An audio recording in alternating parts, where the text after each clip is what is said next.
a gospel singer, going from church to church, not really knowing the business side Mm-hmm. of the industry. So as my sound, and over the years my sound has changed. I grew up with choirs, learning Yep. directing choirs, playing instruments at an early age. So over the years, my sound changed. I think life and music Mm-hmm. meshing together will eventually change the sound. Like everybody has their niche or their uniqueness, but their sound evolves as they go through trials, as they go through issues. So my sound began over the years to go to jazz, started with traditional and contemporary, then it kind of, and I'm an old school lover. I love all old school Mm-hmm. music. So your influences influence your music as well. Yep. So I think over 30 years, I went from being a babe, just like with the word, I went from being a babe in it to learning through experience and Mm-hmm. evolved into what I am now, 30 years later in doing it. I love it. I love it. Yes. Who was your favorite mass choir growing up? Listen, John P. Key in the VIP Mass Choir.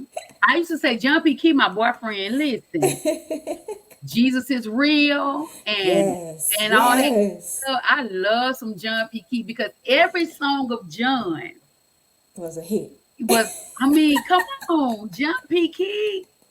I got the chance to see him in person. One time I went to Augusta. It's like on the border of South Carolina, that North Augusta area. And Uh-huh. I'm talking about he was doing a concert, and I'm talking about people were standing up. You never sat down. Every song, Mm-hmm. you know, was a hit.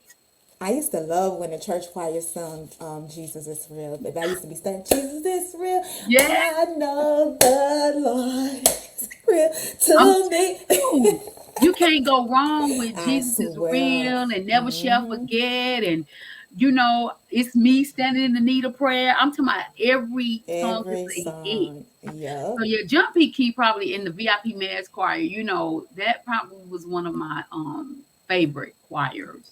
Got you. Can you share how your experience of loss, particularly the passing of your parents, have shaped your music and your journey on healing through it? Ah, wow, that's good. I think it, you don't realize how much. I used to have this thing that when I went out anywhere, I wanted to please God, and then I always wanted, because when you go out, you represent God. If you're saved and you're a believer, but you represent your family and you represent your church if you're a member of a church. So everything that I do, I always wanted to get to a point where I was in a good place where I could buy my mom a house. My mom always worked like two jobs, always worked all of her life. I mean, my first job was with my mother at the age of 15. So all I know how to do is work and grind. But I lost my grandmother first. And she was an intricate part because she and my grandfather, who I take care of now, my grandfather was a musician for over 70 years. So he taught me about integrity in the music ministry. But my grandmother was my first supporter, would take me everywhere and sing. We lost her. And then I lost my mom like 3 years ago. And when I lost my mom 3 years ago, I was work. The crazy thing is, when I lost my grandmother, I was in the studio music. When I lost my mother, I had to get back in. I wanted to stop singing because it was just so much. And when you don't grieve properly, hurt people. And but I finished it. I did a live release just within a couple of months after my mother dying because I knew that's what she wanted me to do. And then just recently in May, I lost my father. So Sorry for music, that.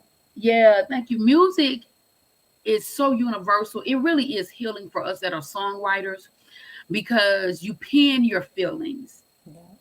When you get to the point where you can no longer write, I am a big advocate in therapy.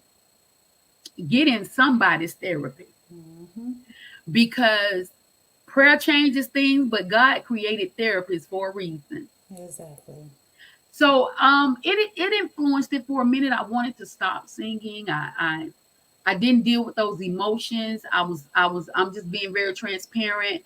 You know, people see the outside, but they don't know what you're going through on the inside. And as a worship leader, and I've been a worship leader for many years, most of the time we're broken Yeah. ministering to other people. Yeah. I told my good friend and business partner, we have so many deep conversations. She lost her mom as well some years ago, over 20 years ago, and still, you know, you still don't get over that when you're Exactly. close to them. But I said, you know what? We're some of the best broken people, functioning broken people. We function in our brokenness because that's what they tell us we should do. Yep. Gotta be Um, strong. Got to be strong, and it's the strongest ones that people don't check on that need you to check on them the most. Hello. When you're the oldest, and I'm not a very emotional person, so when I get emotional, over the years that has changed, I've learned. Well, let me say this: I learned that I had to control my emotions because when you act in your emotions, you do things that you normally wouldn't do. Mm-hmm.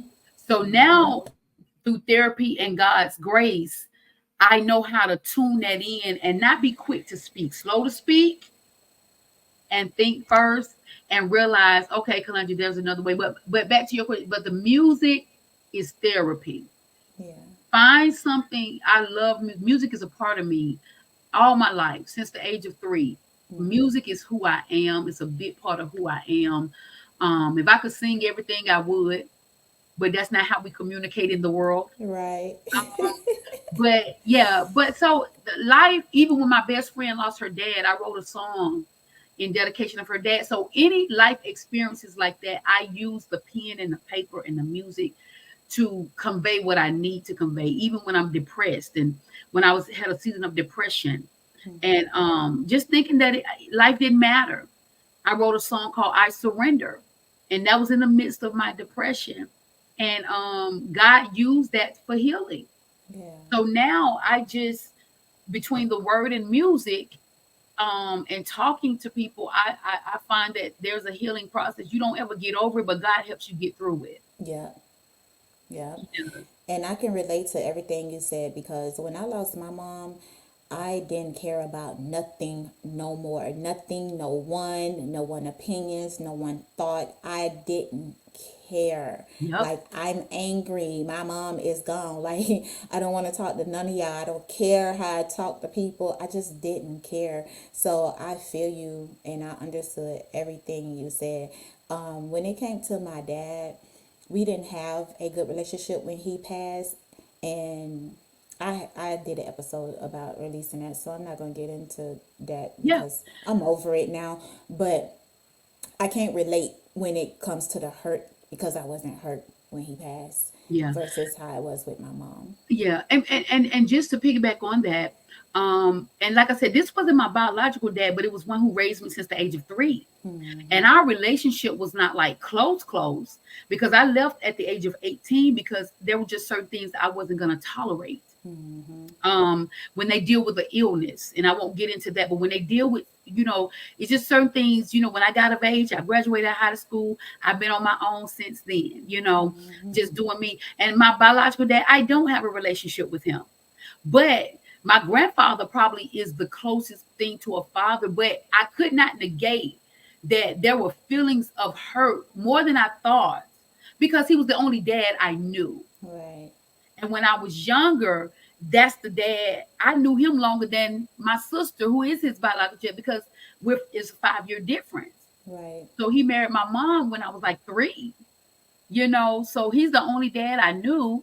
And I did not realize how much it was going to affect me until it happened. So I think when we don't get to the root of things and realize that's why we make some of the decisions we make because of what's lacking Yep. in our, that's a whole nother subject. People don't Uh-huh. realize that's a whole nother episode right there. That Uh-huh. I learned that when you get to the root of that stuff, that's when your life changed. I am nothing like I was 2 or 3 years ago when my mom died, Facts. because I was